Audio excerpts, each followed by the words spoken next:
তিন শ্রেণীর মানুষ আছে যাদেরকে সাহায্য করা, যাদের উপকার করা, যাদেরকে বিপদ থেকে উদ্ধার করা, যাদেরকে রক্ষা করা, সহযোগিতা করা, এটা আল্লাহ তাআলা তার উপর তিনি কর্তব্য বানিয়ে নিয়েছেন। আল্লাহ তাআলা নিজের জন্য নিজেকে আবশ্যক করে নিয়েছেন। সেই সৌভাগ্যবান তিন শ্রেণীর মানুষ কারা?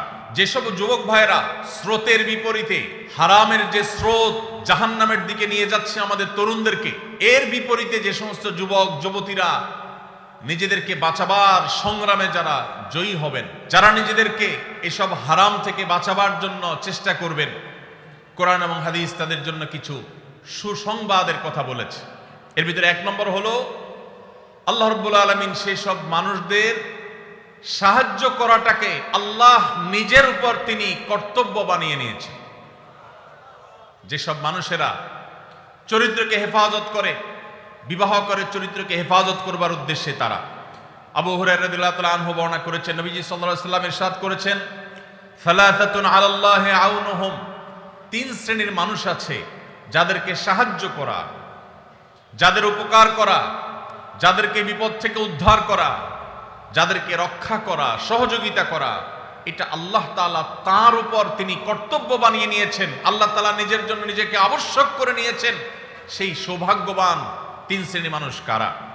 নবীজি সাল্লাল্লাহু আলাইহি ওয়াসাল্লাম বলেছেন, তার মধ্যে এক নম্বর হলেন আল মুজাহিদু ফি সাবিলিল্লাহ, যারা আল্লাহর রাহে জিহাদে রত থাকেন, আল্লাহর রাহে যারা জিহাদে থাকেন, সেই মুজাহিদদেরকে আল্লাহ রাব্বুল আলামিন সাহায্য করা, সহযোগিতা করা, তাদেরকে আল্লাহ রাব্বুল আলামিন মদদ করাকে আল্লাহ নিজের জন্য কর্তব্য বানিয়েছেন। নাম্বার 2, ওয়াল মুকাতাব আল্লাযী ইউরিদুল আদা, যেই কৃতদাস মালিকের সাথে চুক্তি করেছে কোন নির্দিষ্ট অ্যামাউন্ট দিয়ে সে মুক্ত হবে, তার যদি সদিচ্ছা থাকে সেটি আদায় করবার, আল্লাহ তাআলা তাকে সেটা আদায় করার জন্য সাহায্য করবেন, আল্লাহর ওয়াদা আছে। নাম্বার 3, যেই ব্যক্তিকে আল্লাহ রাব্বুল আলামিন সাহায্য করা ওয়াদা আল্লাহর আছে, আল্লাহ তাআলা সাহায্য করাটাকে তার জন্য কর্তব্য বানিয়ে নিয়েছেন, তিনি হলেন আল্লাযী ইউরিদুল আফাফ, যে যুবক, যে মানুষ বিবাহ বন্ধনে আবদ্ধ হয়েছেন, তার উদ্দেশ্য তার চরিত্র যেন কালিমাযুক্ত না হয়, চরিত্রকে হেফাজত করবার জন্য যে বিবাহের পথ বেছে নেয়।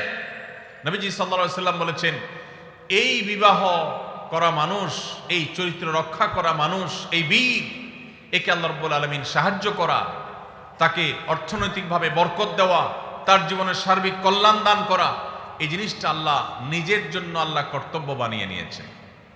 ভাইরা আমার, তাহলে প্রথম সুফল, প্রথম উপকারিতার কথা আমরা জানলাম। যে সমস্ত যুবকেরা, যে সমস্ত বোনেরা তারা বিবাহের পথ বেছে নেন, হারাম পথ বেছে নেন না, আল্লাহ রাব্বুল আলামিন তাদেরকে চরিত্র হেফাজতের উদ্দেশ্যে বিবাহ করলে আল্লাহ তাআলা তাদেরকে সাহায্য করাটাকে আল্লাহ নিজের উপর আবশ্যক করে নিয়েছেন। নাম্বার 1।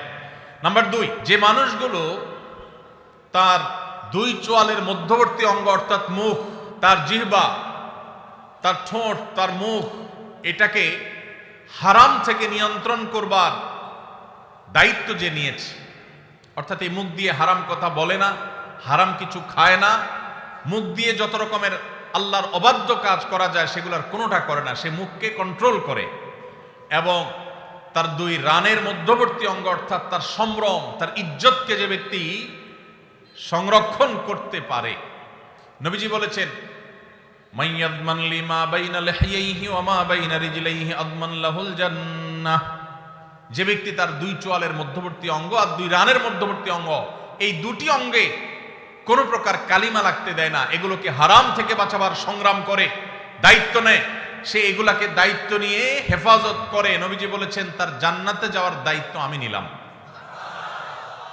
ভাইরা আমার, প্রিয় নবী সাল্লাল্লাহু আলাইহি সাল্লাম যদি কারোর জান্নাতে যাওয়ার দায়িত্ব নেন, তাহলে তার আর কোনো ভয়ের কারণ আছে? তার জান্নাতের পথ ঠেকাবার শক্তি কারোর আছে? এত বড় অফার, এত বড় সুসংবাদ অন্য কোন নেকামল করার ক্ষেত্রে সচরাচর পাওয়া যায় না। যুবক ভাইরা, যদি যৌবনের সময়টাকে কালিমা মুক্ত রাখবার সংগ্রামে আপনি জয়ী হতে পারেন, মনে রাখবেন এটা হলো আপনার সবচেয়ে বড় বীরত্ব, এটা হলো আপনার সবচেয়ে বড় বাহাদুরি, এটা হলো আপনার সবচেয়ে বড় পুরুষত্ব।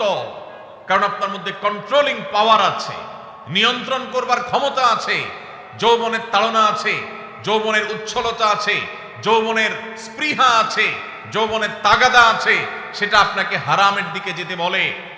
এবং হারামের দিকে যাওয়ার জন্য শত সহস্র অফার এবং সুযোগ আপনার সামনে আছে।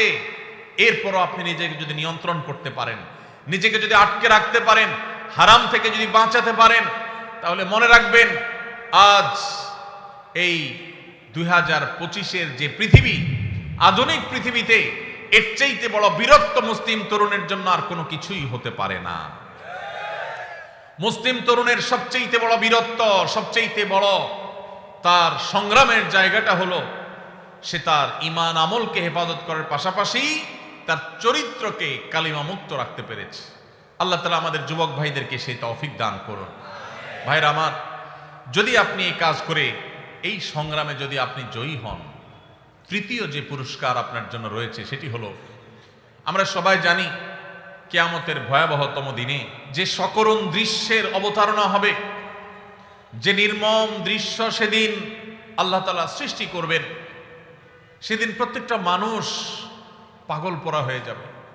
মাথার খুব কাছাকাছি সূর্যের অবস্থান হবে, এখনকার মতো লক্ষ লক্ষ কিলোমিটার দূরে নয়, একেবারে মাথার খুব কাছাকাছি সূর্য অবস্থান করবে। পুড়ে ছাই হয়ে যাওয়ার কথা, কিন্তু পুড়ে ছাই হবে না, আল্লাহ তাআলা ছাই হতে দিবেন না। মানুষ বেঁচে থেকে ছটপট করে করে আল্লাহর কাছে আর্তনাদ করতে থাকবে যে এই সূর্যের উত্তাপ, এই আগুন, এই কষ্ট, এটা থেকে মুক্তি চাই আল্লাহ, প্রয়োজনে জাহান্নাম দিয়ে দাও। তারপর না, মৃত্যুকে আল্লাহ তাআলা চিরতরে শেষ করে দিবেন। শুধু ভোগ, জান্নাতীদের নেয়ামত, জাহান্নামীদের শাস্তি, দুইটাই স্ব অবস্থান থেকে ভোগ করবে। এটা শেষ হবে না, মৃত্যু আর আসবে না। কিয়ামতের সেই ভয়াবহতম দিনে আল্লাহ রাব্বুল আলামিন সেই তরুণদের, সেই যুবক ভাইদের, সেই যুবতী বোনদের আল্লাহর আরশের নিচে ভিআইপি প্যান্ডেলে আল্লাহ রাব্বুল আলামিন ছায়া দিবেন, যাদেরকে কিয়ামতের কোনো কষ্ট স্পর্শ করবে না, কিয়ামতের কোনো ভয়াবহতা তাদেরকে পাবে না, কিয়ামতের কোনো ভয়াবহতা, কোনো টেনশন তাদের টাচই করবে না। আস-সুন্নাহ ফাউন্ডেশন, উম্মার স্বার্থে সুন্নাহর সাথে।